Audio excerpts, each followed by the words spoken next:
Hello, ayan nga no, gabi na nga no, at ako ay mag-skincare lang at habang ako ay nag-skincare no, ikwento ko lang sa inyo, ayan nga, tama po kayo nung nabasa, ayan na, ginawa ko ngang aso, ang Bible, no, ang Bible ko dati. Ayan, yan ang itsura ng Bible na ibinigay sa akin ng nanay ko. Ayan, ibinigay yan sa akin ng nanay ko nung lumayo ako sa kanya. Ayan, kasi meron po akong pinuntahan. Ayan, hindi ko na bibigay yung buong detalye. Ayun 'no, lumayo nga ako sa nanay ko. Ibinigay niya yan sa akin kasi alam niya na magiging safe ako. Ayan, alam niya na magiging safe ako 'pag nasa akin ang Bible kasi salita siya ng Diyos, ayan. Kaya ang nangyari, dinala ko yung Bible, kahit saan ako magpunta dala-dala ko siya, ang Bible. Pero hindi ko po talaga binasa yung Bible na yun, ayan. At ayun na nga ang nangyari, na sobra ako na ano na napariwara ako, ayan. Mahilig akong mag party-party, disco-disco, mahilig akong mag-inom, ayan. Dati po akong umiinom po ako pero hindi ako lasinggera, yung mga lasinggera na nangangapit bahay, hindi naman po. Mahilig lang ako mag-party-party, ayan, kasama mga kaibigan, ayan. Kaya yun, pero ang Bible nasa akin lang, nasa bag ko lang kahit saan ako magpunta, ayan.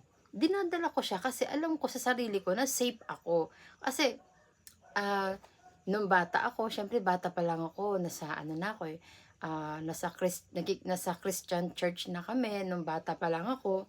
Nung bata ako, natutunan ko na ang pangalan ni Jesus Christ ay makakapagpalayo sa kapahamakan. Yun, yung mga simpleng nalalaman ko lang noon nung bata ako, ayan, 'pag may aso, nagje-Jesus name ako, ayan. At 'pag malapit ako sa mga disgrasya, nagje-Jesus name ako. Yun yung, nung bata ako, yun doon pa lang yung nalalaman ko patungkol kay Jesus Christ na alam ko na safe ako 'pag nababanggit ko ang pangalan ni Jesus Christ, kaya yun. At yun na nga ang nangyari, dala-dala ko lagi ang Bible na yan, yung maliit na Bible, kahit saan ako magpunta. Hanggang sa, ayun, lagi na lang ako nasa, diskuhan, naging matigas ang ulo ko, kaya yun. At hanggang sa nabuntis ako, yan, nabuntis ako sa panganay ko na anak, no, nabuntis ako sa panganay ko na anak, gabi-gabi wala akong kasama, ako lang mag-isa lagi sa kwarto, ayan. Alam mo yun siyempre nung panahon na yun kasi nung nabuntis ako sa anak ko, bata pa ako, ayan. Tapos alam mo yung mga kuwento-kuwento na about sa mga aswang-aswang, ayan. Doon ko unang binasa ang Bible na yan, ayan, nung aswang-aswang, ayan. So, ang Bible po talaga, ginawa ko talaga siyang parang aso. Ayan, ginawa ko siyang tagapagbantay ko. Ayan, ginawa ko siyang 'pag binabangungot ako, inuunanan ko yung Bible at nakakatulog naman ako ng maayos. Ayan, ginawa ko lang siyang aso, tagapagbantay lang. Yun lang yung ginawa ko talaga sa Bible 'no, kasi sobrang ano pa ako, parang hindi ko pa talaga alam kung ano, alam ko Kristiyano na ako 'no, pero hindi ko pa talaga alam kasi ano, alam mo yun, hindi ko pa talaga mismo naiintindihan ang Bible, ayan. So, parang nagpakasarap muna ako sa buhay ko, ayan. Kaya yun, nung nabuntis ako, ayan, feel ko may aswang. Ayun, doon ko kinuha ang Bible, binasa ko. Ang binasa ko pa nun sa Old Testament pa. Siyempre 'no, kung yung New Testament nga 'di ba medyo mahirap unawain lalo na sa mga alam mo kahit sabihing matalino ka, kung hindi ka talaga hindi ka nilolooban ni God na maunawaan mo. Kasi si God yung nagbibigay ng, karunungan, ng pang-unawa mo 'pag binabasa mo na yung Bible, ayan 'no. So, kahit matalino ka, hindi mo talaga masyadong mauunawaan kung ano ang mensahe ng salita ng Diyos na nababasa mo sa Bible, ayun. So, ako nung panahon na yun, ah unang binasa ko nun ang Old Testament. So, siyempre 'no, ang hirap intindihin 'no. So, basa-basa lang ako kasi nga natatakot ako kasi nga baka nga may aswang nung buntis ako nga sa panganay ko. Kaya yun. So, siyempre alam ko naman na safe ako 'pag nasa akin yung Bible. Ayan, kaya yun ang nangyari. Doon ko binasa ang Bible pero sa Old Testament na hindi ko pa naman maintindihan. Kaya yun, doon ko siya unang binasa. At yung mga sumusunod pa, ikuwento ko lang sa inyo na Ayan na nga, no, edi okay na ako, nanganak na ako, edi balik na naman ako, disko-disko na naman, kasama na naman mga kaibigan ko. Pero ang Bible, nasa bag ko lang ang Bible, ayan. So, lagi ko lang talaga siyang dala kahit saan ako magpunta. Uuwi ako ng lasing ako, sobrang lasing ako, yung taxi driver, sasabihin ko lang kung saan ako nakatira, tapos gigisingin na lang ako ng taxi driver, "Ma'am, nandito na tayo." Ayan, alam mo yun, yung alam mo yung kung sa iba, 'di ba, pupuwedeng kahit puwede nang gawin ang kung anong gustong gawin sa akin ng tao, 'di ba? Kasi lasing ako, wala akong malay, nakahiga ako sa likod ng taxi, 'di ba? Pero alam mo 'yun, napaka makapangyarihan talaga ng salita ng Diyos 'no, na kahit sabihin na sa gano'n akong sitwasyon 'no, sobra akong makasalanan, pero tingnan niyo po na iniingatan ako ni God 'no, kasi alam ko na ligtas ako kasi dala ko 'yung salita niya, pero hindi ko pa talaga as in alam kung ano ba talaga. Ayan, basta 'yun ang alam ko. Pero ilang beses po 'yun, ayan 'no, sobrang makasalanan po ako talaga as in.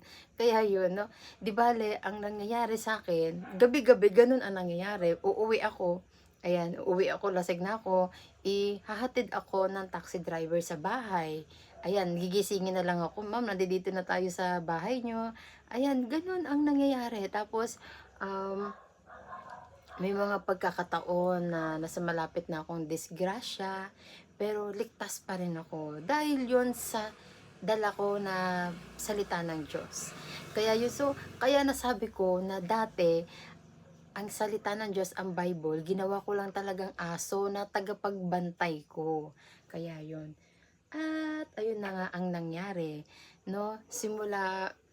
Um, simula no'n habang tumatagal yung panahon na hindi ko na naaalala kung nasaan ang Bible, ayan.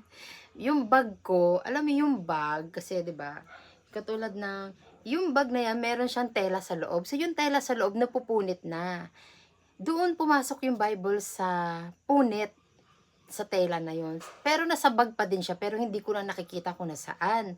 Pero andoon lang pala siya sa ilalim, natatakpan siya ng tela. Kahit saan ako magpunta, ayan, hinahanap ko naman yung Bible, pero nawala na siya sa isip ko.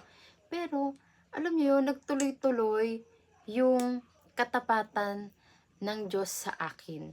Kasi kahit hindi ko na nakikita yung Bible sa loob ng bag ko, yung pala nandodoon pa rin kasi kasama ko pa rin pala ang Bible kahit saan ako magpunta. Sa totoo lang po talaga, 'no, napakadaming nangyari sa buhay ko na hindi ko na maikukuwento na grabe yung napaka-powerful talaga ng salita ng Diyos, iningatan talaga ako. Ayun, at hanggang sa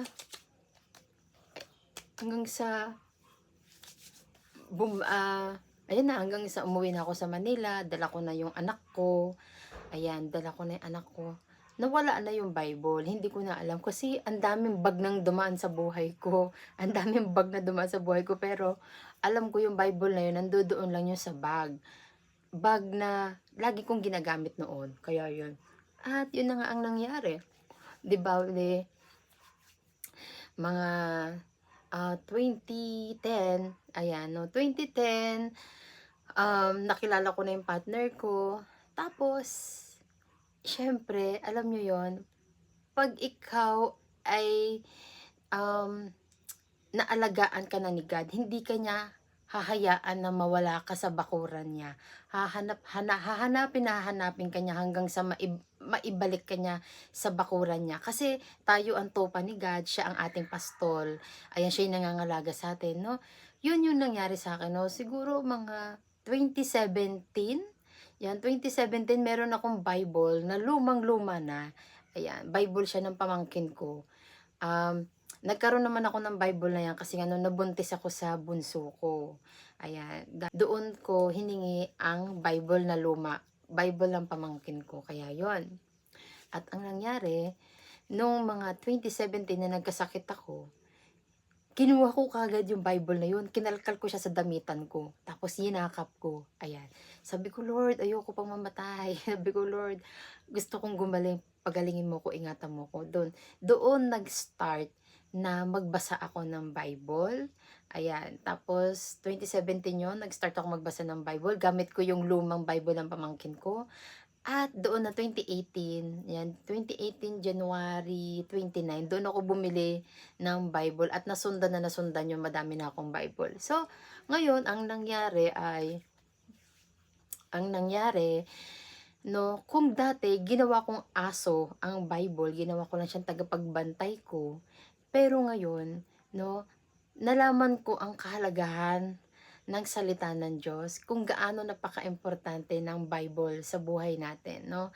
Ang Bible siya ang nagtuturo sa atin ng landas natin, siya ang liwanag natin, at makikita natin doon kung gaano napakabuti ng Diyos 'no. Doon natin malalaman lahat kung ano ang lahat-lahat, ayun, na kung bakit tayo niligtas ni God, ayun 'no, dahil yun sa pag-ibig niya. Kaya yun 'no, ang Bible, kung dati ginawa ko siyang aso, pero ngayon, ang Bible siya ang kompas ng buhay ko. Ayan 'no, itinuturo niya ang daan sa'kin para hindi ako maligaw.